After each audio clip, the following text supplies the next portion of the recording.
Hello and welcome to Motors Plus Test Drive. Today we have the Chevrolet Malibu. This is the 8th generation.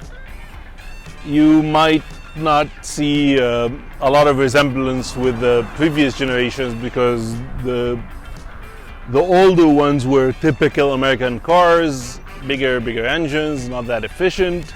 This is more European than American. It's very close to the Opel Insignia.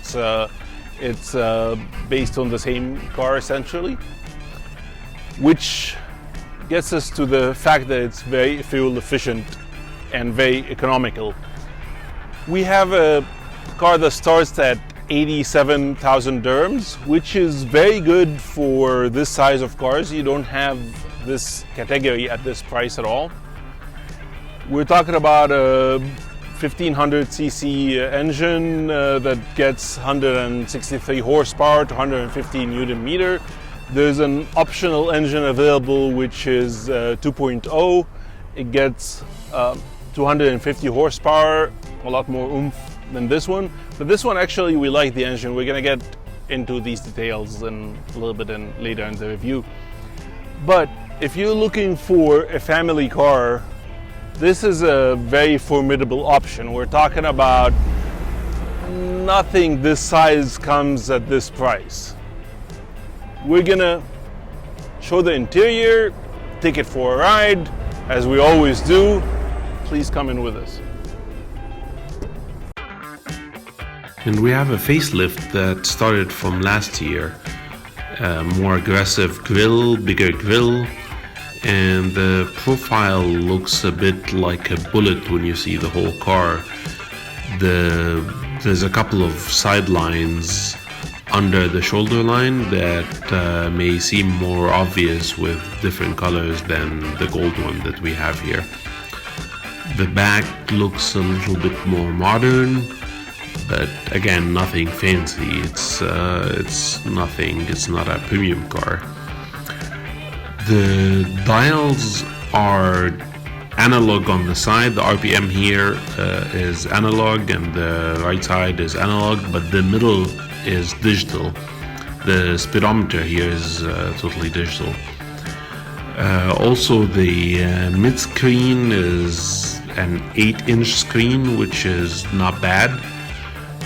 It's declined to the back a little bit, which bothered us a little bit in the beginning, but then after that we got used to it and it didn't bother us at all. In general, the materials of the car are nice just because we have the top line. There's some leather here and there, but it's really not fancy. It's not fancy leather and it's not really fancy material. But there's room for everybody in the car, and there's also a big trunk that has room for everything that you need. About straight line performance, we loved the engine, hated the gearbox.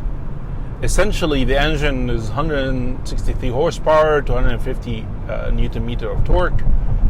We didn't get better than 10 seconds 0-100. Not because of the engine, but because of the gearbox. The gearbox is automatic, not steptronic.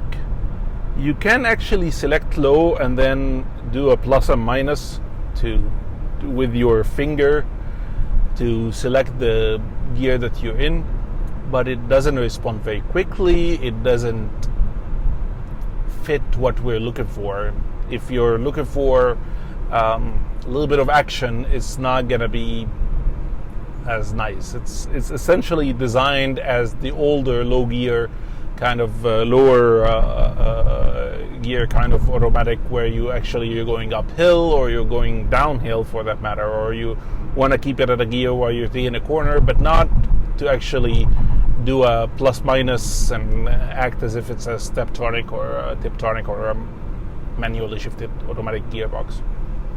So in highways, you're gonna be fine. On highways, it has enough oomph to actually pass other cars on the highway. It's not bad, and we're talking about Dubai here, so you do need to have a little bit of power to pass cars at like 110, 120. But the gearbox is a bit of a disappointment. It's a bit of an old school gearbox.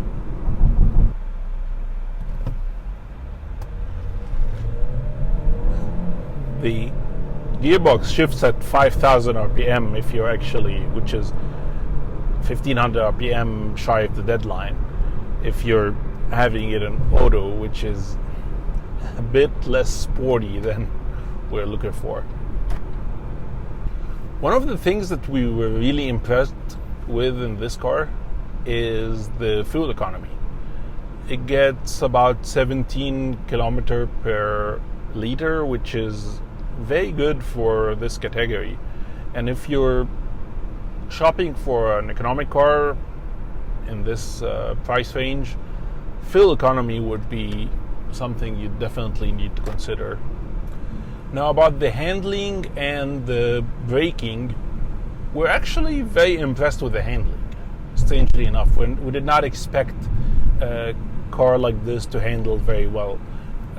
We have 245/45s and on 18 tires, which are a bit on the sporty side. The car held its path pretty well as we're taking corners, and it was very predictable. It's actually very nice. As far as braking is concerned, we're a bit disappointed. We got 43 meters, 100 kilometers per hour to stop, and that's a bit higher than you'd expect from a sedan, at least.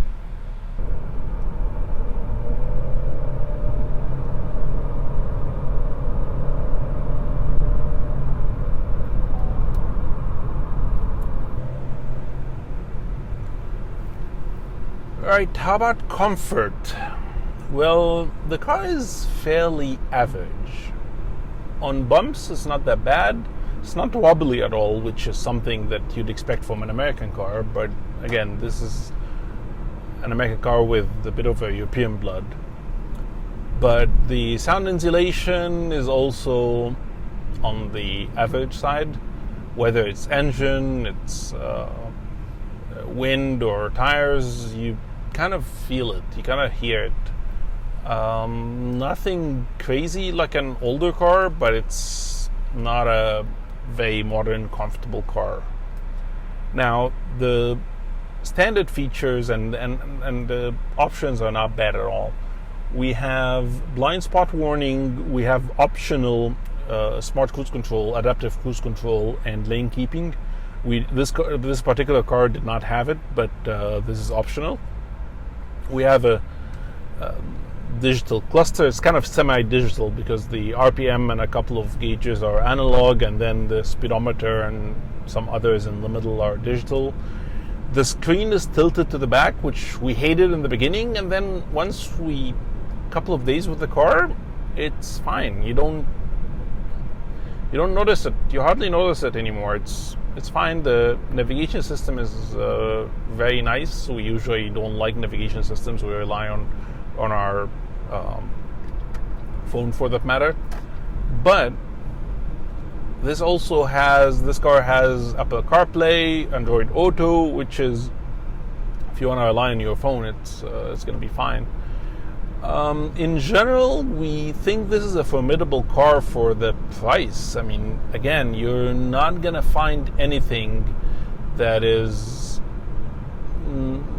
comparable to this car in size and in utility for less than maybe 10,000 dirhams more or 15,000 dirhams more. So it's a pretty good car if you need this size. There's no question that this is the best value for money you can get for this size of car. We liked it. We kind of still don't like the gearbox, but we like the car in general. It fits where no other brand is looking, which is a bit lower than your Toyota Camrys, Honda Accords, Peugeot 508s, No, it fits comfortably there, and it's really hard to compete with 15% price difference. Like, subscribe, and share, and see you next time.